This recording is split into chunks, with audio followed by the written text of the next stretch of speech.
سلام كميت خانو كبرات تخطاتلتي ساتلايت تلفزيون أسنا نملا صعبت امنة سلمنا انقع نمبل شحن 440 شوعات بعل عيد الفطر ابصحكم النابلنا نحج استدالو زيناتاتنا باخو نمبال كند نطبتاتهم كقدم አዲስ አበባ አንጻር ኤርትራ ተካይዶ ዘላት ጻባኢ አጀንዳ ናይ ወጻ ድፊታሉ ወክብል ስርዓት ህግደፍ ዘቅረበ ክሲም አፍ ደገ ባህርን ምውናን ብዝብል ኣብ ልዕሊ ኤርትራ ወራር ንምክያድ ቁሉዕ ምድላዋትን አዋጅን ዝገብር ዘሎ ስርዓት ብልጽግና ብዛዕባ ናብ ዓሰብ ዝላእኾ ጋዜጠኛ ዝምልከት ዩክሬን ሰራዊት ኢትዮጵያ ኬንያን ሞሮኮን ኣብ ጎን ሩሲያ በመዃን ኣብ ግንባራት አንጻር ሰራዊት ይዋፈሩለው ክትብል ዘቅረበቶ ክሲም ኢራን አሜሪካ ንወታደራዊ ማዕስከራት ዓባይ ብሪጣንያ ክትጥቀም ፍቃድ ኣብ ምጥቃዕ ከምስታፍ ከምዝቁጸር محبارا زبلون ካልኦት ዜናታት ሒዘልኩም ቀሪበ ኣለኹ ቀጺለ ዝርዝራቶም ሒዘልኩም ክምለስየም مكتتالكم بخبري يعدم አዲስ አበባ አንጻር ኤርትራ ተካይዶ ዘላት ጻባኢ አጀንዳ ናይ ወጻ ድፊታሉ ወክትብል አስመራ ከሲሳ ሚኒስትር ጉዳያት ወጻ ስርዓት ግደፍ አብዞጻ ሐድሽ መግለጺም ናይ ኢትዮጵያ ስርዓት ሰልፊ ብልጽግና አንጻር ሀገረ ኤርትራ ንትዞባ በዓቢኡን ሓደገኛን ግጭት ዝቅስቅስን አጀንዳ ይኽተላሉ ክብል ከሲሶም እዚ ተጻባእን በወገን ኤርትራ ዘይተሳወረን አጀንዳ ከብናይ ህላወ ጉዳይ ከምውን በትናይት ስርዓት ልሙድ ዝተጋነነ ቋንቋ አገዳስነት ሉላው አፍ ደገ ባህሪ ከም ዝኾነ ዝግለጽ ይብል እቲ በመንገድ ማዕከና ዜና ኤርትራ ዝወጸ ጽሑፍ እቲ በክፍል መጽናዓትን ሰነድ ናይት ሚኒስትር ዝተዘርገሐ ጽሑፍ ነቲ ኢትዮጵያ ትጠልቦ ዘላ ዋንነትን መሰልን አፍ ደገ ቀይሕ ባህር ዝነጽ ኮይኖም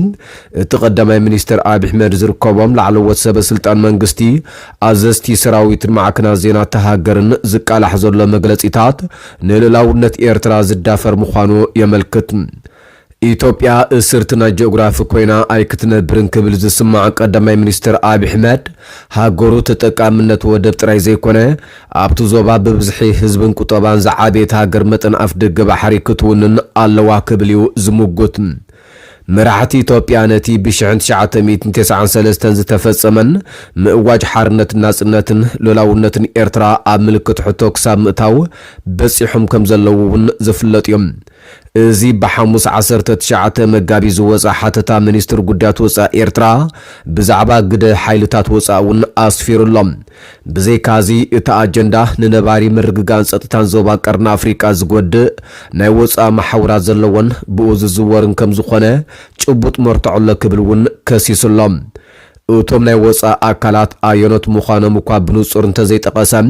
ሰበስልጣን ኤርትራ ሕብራት ኢማራት ዓረብ አሉታው ምትእትታው ትገብራላ ብምባል ብትሪ ክነቕፉ ምጽንሖም ዝፍለጥ እዮም ኢሳያስ አፈወርቂ ኣብ ፈለማናይ ዘዓመት ኣብ ዘካየደ ቃለ ምሕተት ኢማራት ኣብ ኩናት ሓድሕድ ሱዳን ኢዳ ብምእታው ሰላምን ምርግጋን ከይፍጠር ዕንቅፋት ትኸውን ኣላ ክብል ኣሚቱ ምንባሩ ይዝከር ኩናት ተኣውጁ ዶሮናት ይመጻለዋ መኒው ነተንድሩና ዘምፀን ዘሎም መኒው ነዚ ኩሉ ጽዋር ካብ ደገና ሸመተ ዘምጽእ ዘሎም መኒው ነዚ ኩሉ ውዲታት እዚ ዝምውል ዘሎም ካበይ ዝመጽእ ዘሎ እቲ ገንዘብ መኒው በዚ ገንዘብ እዚ ዝግዛእ ዘሎ ዕሱብ ስለምንታይ ዝግዛእ ዘሎ እንታይ ክበልዕ እንታይ ክረክብ ኢሉ ዝኣቱ ዘሎም እዚ ጸወታ እዚ ናታቶም አጀንዳ እውን ኣይኮነን ክብል ተዛሪቡ ነይሮም ኢትዮጵያ ምስ ኢማራት ዓረብ ስትራቴጂካዊ ዝምድና መስሪታ ከም ዘላውን ትገልጽ እያ ምስ መራሕቲ ሃገር ጦብቕ ርክብ ከም ዘለዎ ዝንገረሉ ቀዳማይ ሚኒስትር አብይ ኣብ ዝሓለፈ መዓልታት ናብታ ግዳይ መጥቃዕቲ ኢራን ኮይና ዘላ ወሽመጣዊት ሃገር ብምኻድ ምሕዝነቱ ኣርእዩ ነይሩ ኣብ ዝሓለፈ ዓመታት ኣብ መንጎ አዲስ አበባን አስመራን ናኸፈ ክመጽ ዝጸንሐ ወጥሪ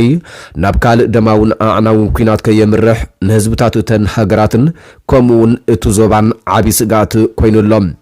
ዋላ እኳ ኤርትራ ንዞባዊ ጽምዶን ሰላማዊ ምትሕግጋዝን ቅርብትን ተኾነት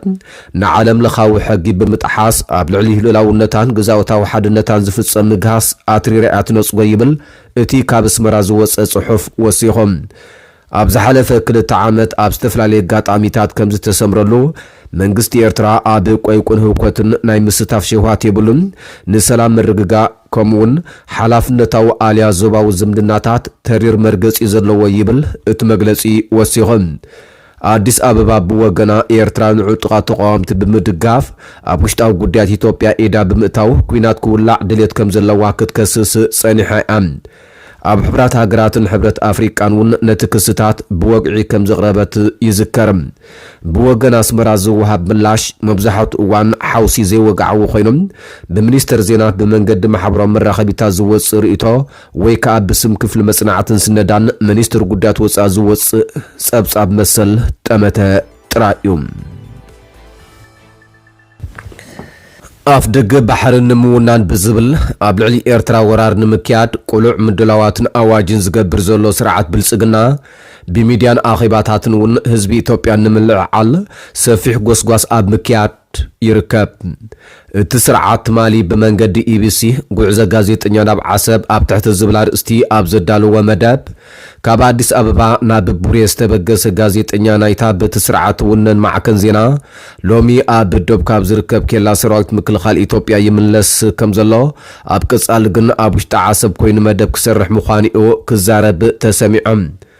أبتي قعزة غازيتنيا ناب عسب زبل زتدالو ومدب تغازيتنيا أبي شحنت شعات 291 سرعة درق دحر مدمساسون أبي شحنت شعات 298 كساب كلتشح أب منغو إرتران إثيوبيا مستولع كويناتن أب عسب كنوبرو صنيحم ناب هاغروم إثيوبيا تمليسوم أب زتفلالي كبابيتات كل العفار زنوبر زلو السبات نارخبه أب زغوبرق على محتتهم كاب غزا مريتو من مربتو من كم زتسددو أمسيلون نمغلاس ناي عسب تفناقلت كبليو صويعوم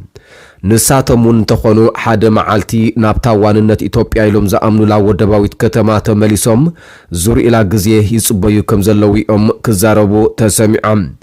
سرعات بلصقنا لعل 130 مليون بزح حزب زلوا إثيوبيا سرتنا جغراف كوينا كتنبر أين فقدنا بمبال عينتو آب ودب عسب بموداق أبلعلي إرترا ورار واجن عسب نمقباطن مدب كم زلوا بوقعي زفلت أخيرم إذن مقبار دما أجندا نفس وكف إثيوبيا وزيغا كخون ليتن معالتن بميديان أب أخيباتاتن كوغسكسلو نعزب علنا ለአሰብ ልጆች ሁለተኛ ቤታቸው ሆና ማገልገል ከጀመረች እነሆ 3 አስርት ዓመታት ተቆጠረ። ወደ አሰብ ለምናደርገው ጉዞ ናፍቆት ትዝታቸውን ቢያጫውቱን ብለን ባቲ ዘልቀናል። ከአሰብ ልጆች ጋርም ቆይታ አድርገናል። አሰብ እንግዲህ ተወልጄ ያደኩበት ሀገር ነው። ከመጀመሪያ ደረጃ ትምህርት ቤት ጀምሬ እስከ ሃይስኩል የተማርኩበት ነው። በ90 ዓመት ተፈናቅዬ የወጣሁት ግን የነበረው ሁኔታ በጣም ከባድ ነው። ናፍቆት በተናፈቀ ምንም ብትልም ያው እንደ ሀገር መቼም አይሆንምና ያው ወደዚህ መጥቻለሁ። ግን ቢሆንም የአሰብ ጉዳይ እንደዚህ ዝም ብለህ የምታደርገው ነገር አይደለም። የደምም ያጥንትም ጉዳይ ነው። እኛ በመሰረቱ ከአሰብ ውጭ የምናውቀው ነገር የለም። ያው ክረምት ነው ልንወጣ የምንችለው። ከዛ ውጭ ግን እዛው ተወልደን ስላደግን እዛው ነው የምናደርገው። እኔ በበኩሌ በጣም ጨለማን የሆነብኝ ዞሮ ማለት ከአሰብ ለቄ አካባቢ ጋር ሂጄ ምልምድም አልመሰለኝም ነበር። ገብቷል። ያው መቼም ህይወት ይቀጥላል ነውና በሂደት እየለመድኩ መጣሁ እንጂ አሰብ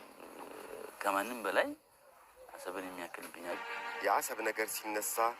እንዲህ በቀላሉ የማይለቅ ትናንት ጋር ይላተማሉ። ትዝታና ቁጭት አንድ ላይ ሆነው ይመላለሱባቸዋል። ቤቴ፣ ንብረቴ፣ እድገቴ፣ ሁሉ ነገሬ አሰብ ከሚል ድሯቸው ጋር ያወራሉ።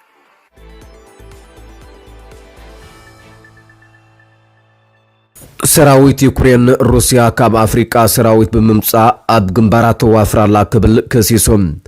ንቤት ጽሕፈት ሚኒስትርታት ምክልኻልን ስልያን ዩክሬን ጠቂሳ ደጋፍ መንግስት ዩክሬን ዝኾነ ቻነል 4 ኣብ ዘርጋሓቶ ሓበሬታ ሩሲያ ካብ ሃገራት አፍሪካ ኢትዮጵያ፣ ኬንያን፣ ሞሮኮን ሰራዊት በመምጻ ኣብ ግንባራት ተዋፍር ከም ዘላ ከሲሳ ኣብ 2022 ብዙሓት መናእሰይ ኢትዮጵያ ኣብ አዲስ አበባ ዝርከብ ኣፍደገ ቤት ጽሕፈት ኤምባሲ ሩስያ ተሰሪዖም ዘርኢ ምስሊ ተዘርጊሑ ምንባሩ ዝጠቐሰት እታ ማዕከን ዜና ኣብ ሩስያ ብውትድርና ክዕሰቡ ንምዝገባ ተሰሪዖም ምንባሮም ጠቂሳ ኣብዚ ሰሙን ቀዳማይ ሚኒስትር አብይ ኣሕመድን ፕሬዚደንት ቭላድሚር ፑቲንን ዝገበርዎ ናይ ስልኪ ርክቡን ብዛዕባ ካብ ኢትዮጵያ ናብ ሩስያ ዝለኣኹ ሰራዊት ንምዝራብ ምንባሩ ወሲኻ አብሪሃም ኢራን አሜሪካ ንወተሃደራዊ ማዓስከራት ዓባይ ብሪጣንያ ክትጥቀም ምፍቃድ ኣብ ምጥቃዕ ከም ምስታፍ ከም ዝቁጸር ኣፍሊጣ እዚ ዓባይ ብሪጣንያ ክትፈልጦ ከም ዝተገብረ ሚኒስትር ጉዳያት ወፃኢ ኢራን ዝሓበረ ኮይኑ ዓባስ አራክቺ ምስ ብሪጣንያዊት መዘንኡ ይቨት ኩፐር ብቴሌፎን ከም ዝተዘራረበን ብሪጣንያ ንኣሜሪካ እትህቦ ዝኾነ ይኹን ሓገዝ እቲ ኩነታት ከም ዘጋድዶ ከም ዝሓበራን ተገሊጹሎም አራክቺ ዓባይ ብሪጣንያን ካልኦት ሃገራት ኤውሮጳን ነቲ ካብ ኣሜሪካን እስራኤልን ዝመጽእ ቁሉዕ ተጻብኦ ኢሉ ዝገለጾ ሸራዊ ምልከታ ኣለወን ክብል ከሲሶም ብሪጣንያ እስራኤል ኣብ ልዕሊ መሳለጥያ ነዳዲ ኢራን ዝኾነ ሳውዝ ፓርስ ዝፈጸመቶ መጥቃዕቲ ዘይምኹናና እውን ምንቃፉ ገሊጾም